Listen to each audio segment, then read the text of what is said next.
The Road to El Dorado. Now, just for context, I did not grow up with this movie. I have no nostalgia for this movie. I knew it existed, I saw trailers for it, but this was my first time seeing it. And I'm glad I did. I really enjoyed it.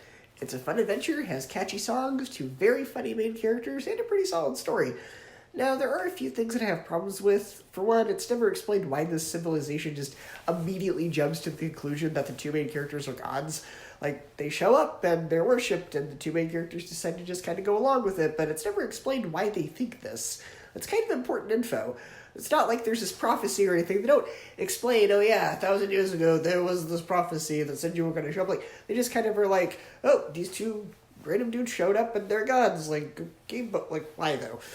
Another thing is the third act does have the cliche buddy film stuff of they have a fight and then they'll be friends again by the end of the movie. Like, we've seen that before. And again, this was kind of supposed to be like their version of Emperor's New Groove, because at the time, Emperor's New Groove was supposed to be kind of similar to this, where it was going to be this big musical set in Inca, but obviously that film became very, very different. But at the time Katzenberg left Disney and made this, he kind of tried to make it like that, so they kind of tried to do that.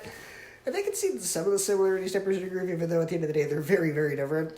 Also, the songs, though they are fantastic, they serve more as narration, like Phil Collins did for Tarzan, except for, like, one song. And that song is sung by the main characters. I like the song, but it feels a bit inconsistent that almost all the songs are narration, except for, like, this one. Like, this is the one that's going to be the big musical number, but the rest are just narration.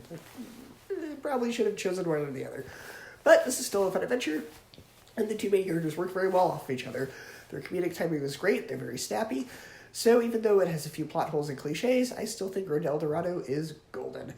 So I would give Road to El Dorado a B, an 8 out of 10, and a 4 out of 5 stars.